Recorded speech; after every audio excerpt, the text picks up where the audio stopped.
ठीक है, उम्मीद करता हूं आप लोग बनाए होंगे। अगर नहीं जिसको समझ में आ रहा है इस वीडियो को एक बार जरूर देख लेंगे। चलिए, ये सभी प्रश्न, इसमें ज्यादा प्रश्न नहीं है, ऑब्जेक्टिव के मात्र 21 प्रश्न है और सभी के सभी एमसीक्यू है, बोर्ड मॉडल है। तो इस प्रश्न को समझते हुए चलेंगे। चलिए हम लोग शुरू करते हैं। पहला पार्ट है क्या चीज, our civilisation, Indian civilisation and culture, जिसमें पहला प्रश्न है कि आवर सिविलाइजेशन और कल्चर डिपेंड अपॉन। इसका मतलब होता है बाबू कि हमारी जो सभ्यता है, हमारी सभ्यता, हमारी संस्कृति निर्भर करती है, किस पर निर्भर करती है। देखिए, आवर सिविलाइजेशन का मतलब क्या हुआ, हमारी सभ्यता। आवर सिविलाइजेशन का मतलब क्या हुआ, हमारी सभ्यता। और हमारी सभ्यता जो है, our civilisation, our culture depend, निर्भर करता है क्या चीज पे, upon multiplying of wants, self denial, इच्छाओं को वृद्धि करने में, आत्मसंयम पे, रिस्ट्रिक्टिंग ऑफ वांट्स यानी इच्छाओं पर प्रतिबंध लगाने पर, या बॉदरिंग अबाउट मैटेरियलिज्म, तो इच्छाओं को रोकने पर, यानी restricting of wants. C is right answer. प्रश्न संख्या 1 का राइट आंसर सी हो जाएगा। ध्यान से देखते चलिए और आप जो है इसको अपने दिमाग में सेट करते चलिए और मिलाते चलिए। अगर आपने बनाया है तो कितना आपका सही है। दूसरा प्रश्न है, according to Gandhi happiness is a. इसका मतलब क्या हुआ कि गांधी के अनुसार। अकॉर्डिंग का मतलब क्या होता है बाबू, के अनुसार। अकॉर्डिंग टू गांधी यानी गांधी के अनुसार हैप्पीनेस जो है वो क्या है, एक मेंटल कंडीशन है। तो ए इज राइट आंसर है, मेंटल कंडीशन। डिजीज नहीं है, फिजिकल कंडीशन नहीं है, मैटर भी नहीं है। हमारा राइट आंसर क्या हो जाएगा, मेंटल कंडीशन। याद रखिएगा, बोर्ड मॉडल प्रश्न है बाबू, मैं पहले ही बता चुका हूं। इसमें जितने भी प्रश्न मैंने ग्रुप में भेजा है सभी के सभी बोर्ड मॉडल हैं। The invention of dash dash is the turning point. क्या कह रहा है, कौन पॉइंट, टर्निंग पॉइंट। कह रहा है कि द इन्वेंशन, इन्वेंशन मिस होता है बाबू आविष्कार, क्या चीज का, तो डैश डैश का। किसका आविष्कार टर्निंग पॉइंट साबित हुआ है हमारे विकास में, इन आवर डेवलपमेंट, यानी हमारे विकास में डैश डैश का जो आविष्कार है वो टर्निंग पॉइंट रहा है, मतलब काफी बड़ा मोड़ रहा है। तो वो है हमारा fire. B is right answer है।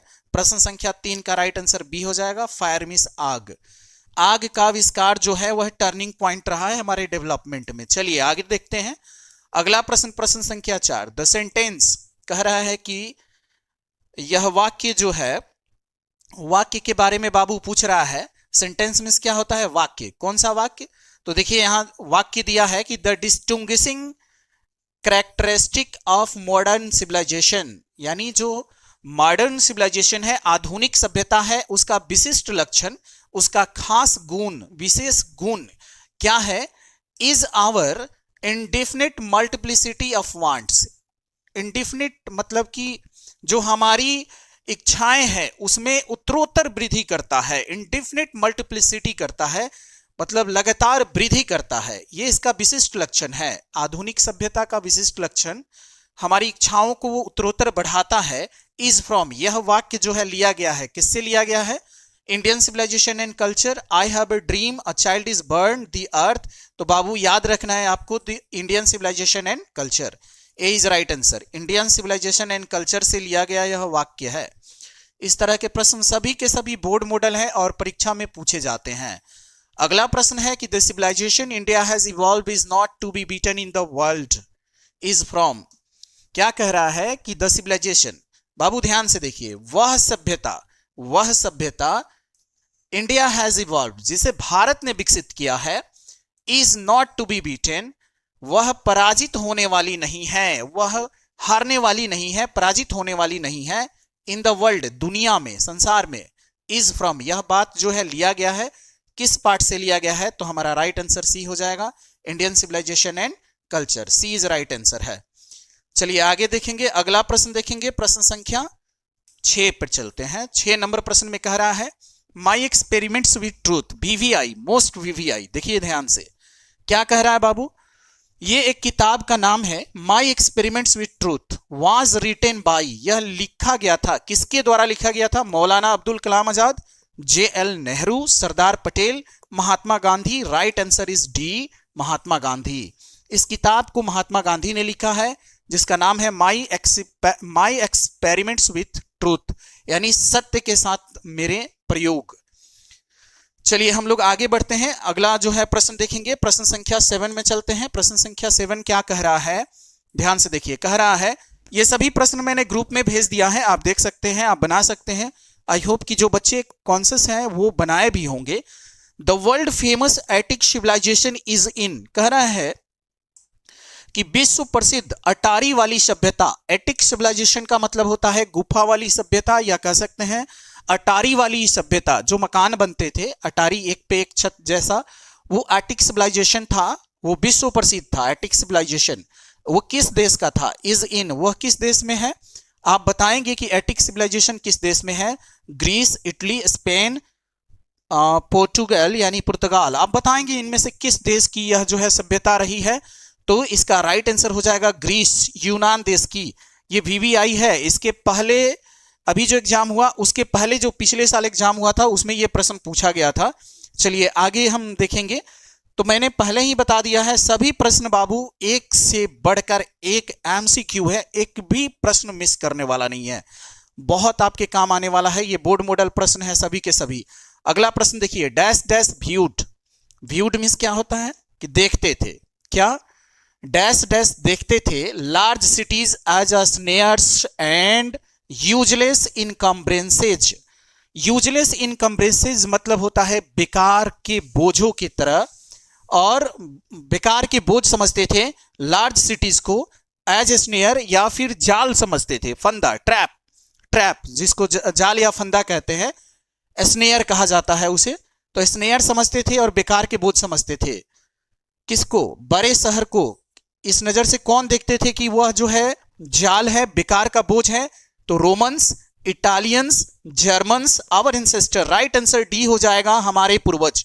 जो भारत के पूर्वज थे वो शहरों को ना जाल समझते थे, ट्रैप समझते थे, और यूजलेस इनकम्ब्रेंसेस यानी कि बेकार के बोझ समझते थे। हम लोग ये चैप्टर में पढ़ चुके हैं, अपने क्लास में पढ़े हैं रिसेंटली अभी।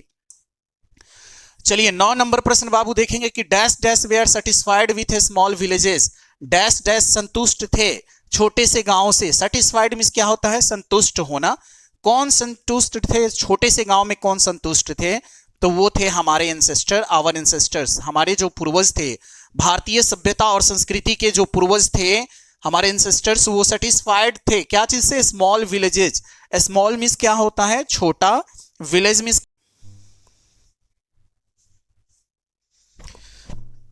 10 नंबर प्रश्न देखेंगे। कह रहा है कि dash dash prefers spiritualism to materialism. क्या कह रहा है कि डैश डैश यानी कि क्या चीज है, या किसने, कौन प्रेफर्स स्पिरिचुअलिज्म। स्पिरिचुअल मींस होता है अध्यात्म, स्पिरिचुअलिज्म मींस होता है आध्यात्मिक, टू मैटेरियलिज्म। अब प्रेफर मींस होता है अधिक पसंद करना, यानी मैटेरियलिज्म से ज्यादा स्पिरिचुअलिज्म को कौन ज्यादा पसंद करते थे, यानी भौतिकवाद से ज्यादा आध्यात्मिकवाद को कौन अधिक पसंद करते थे? भौतिकता से ज्यादा आध्यात्मिकता को कौन पसंद करते थे, प्रेफर करते थे? तो राइट आंसर हो जाएगा एम गांधी, महात्मा गांधी। चलिए आगे बढ़ेंगे, अगले प्रश्न को देखेंगे। प्रश्न संख्या हमारा हो जाएगा 11। क्या कह रहा है कि simple living and high thinking is the base of. Simple living का मतलब क्या होता है? सदा जीवन, साधारण जीवन। Simple living and high thinking मतलब उच्च विचार। इज द बेस ऑफ, यह आधार है। किसका आधार है भाई? ईरानियन सिविलाइजेशन का, इंडियन सिविलाइजेशन का, अमेरिकन सिविलाइजेशन का, यूरोपियन सिविलाइजेशन का? राइट आंसर बी हो जाएगा भाई, इंडियन सिविलाइजेशन का। भारतीय सभ्यता का आधार ही है कि simple living and high thinking. चलिए आगे बढ़ेंगे अगले प्रश्न की ओर। अगला प्रश्न देखेंगे हम लोग, प्रश्न संख्या 12। प्रश्न संख्या 12 में क्या कह रहा है कि फाराओज वेयर मोस्ट वीवीआई। बाबू ध्यान दीजिएगा, बहुत इंपॉर्टेंट है, बहुत इंपॉर्टेंट। फाराओज किसको कहते हैं? प्राचीन मिस्र के राजा को। Pharaohs were rulers of ancient dash dash. तो इसका राइट आंसर क्या हो जाएगा? इजिप्ट हो जाएगा। इजिप्ट यानी मिस्र। प्राचीन मिस्र के राजा को हम क्या कहते हैं? फाराओज कहते हैं। वर्ड मीनिंग में भी मैंने इसका हिंदी लिखा है। चलिए, और मोस्ट वीवीआई है बाबू। जितने भी प्रश्न है इसमें 21 प्रश्न है, 21 प्रश्न, सभी के सभी मोस्ट इंपॉर्टेंट, आप याद करते चलेंगे। चलिए आगे बढ़ेंगे, अगले प्रश्न को देखेंगे। प्रश्न संख्या 13। 13 नंबर प्रश्न कह रहा है कि civilisation is the state of development of a dash dash. कि सभ्यता जो है वह एक अवस्था है। स्टेट मींस क्या होता है? स्टेट मीन्स राज्य होता है, स्टेट मीन्स कहना होता है, बट यहां पे अवस्था हो जाएगा कि सिविलाइजेशन इज द स्टेट, कि सभ्यता वह अवस्था है, क्या चीज की अवस्था है, डेवलपमेंट, विकास की अवस्था है, of dash of a dash dash, किसके विकास की अवस्था है, सभ्यता किसके विकास की अवस्था है, तो पीपल यानी आदमी के, एनिमल जानवर के, बर्ड चिड़िया के, नॉन लिविंग थिंग्स या निर्जीव चीजों के, तो ये सभी एनिमल्स के विकास की अवस्था सभ्यता नहीं है, चिड़िया की नहीं है और निर्जीव चीजों की नहीं है। ए is right answer.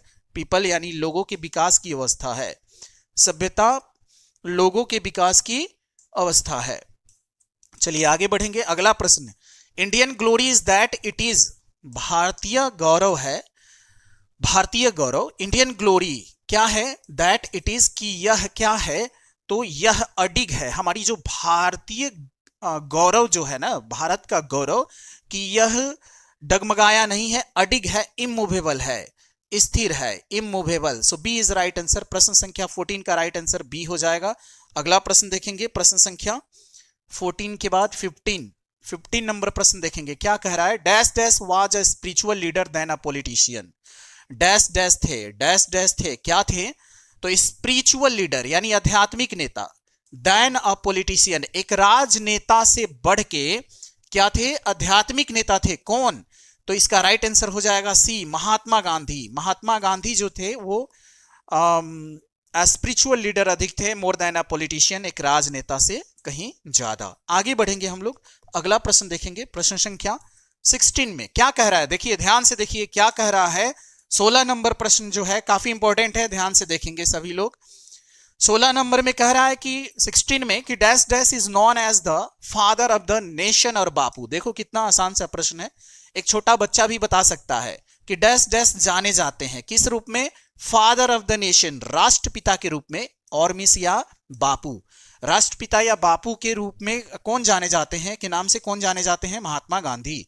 A is very right answer. इस प्रश्न में तो बिल्कुल भी दम नहीं है, क्योंकि मुझे जहां तक उम्मीद है बच्चा बच्चा जानता है कि राष्ट्रपिता कौन है। चलिए आगे बढ़ेंगे, अगले प्रश्न की ओर चलेंगे। अगला प्रश्न देखेंगे 17, गांधी जी वेंट टू चंपारण इन, देखो यहां इन इसके पास जो है चिपक गया है, सट गया है, यह चंपारण है और यह चंपारण है, इन है, तो साल पूछ रहा है कि गांधी जी वेंट मतलब गांधी जी गए कहां, चंपारण। कब गए भाई, 1917, 1916, 1918, 1915, 1917 इज राइट आंसर। 1917 में चंपारण गए थे, आप भी याद रखिएगा इसको, वीवीआई प्रश्न है, मोस्ट वीवीआई। चलिए आगे बढ़ेंगे, अगला प्रश्न देखेंगे, प्रश्न संख्या 18, आवर एंसेस्टर्स, हमारे जो पूर्वज लोग थे, इंजॉयड आनंद लेते थे, our ancestors enjoyed true dash dash rule, सच्चे क्या चीज के नियमों का, सच्चे किस नियमों का आनंद लेते थे, जो हमारे पूर्वज थे, आवर एंसेस्टर्स हमारे पूर्वज, तो खाली जगह में भरना है, तो सच्चे home rule, home rule, home rule, या C is right answer, true home rule का, यानी स्वराज्य, जो उनका स्वराज्य का नियम था, खुद आपस में मतलब कोई मैटर हुआ तो हम दूसरी जगह नहीं जाएंगे, खुद बैठ के उसको निपट लेंगे, उसको बोला जाता है होम रूल।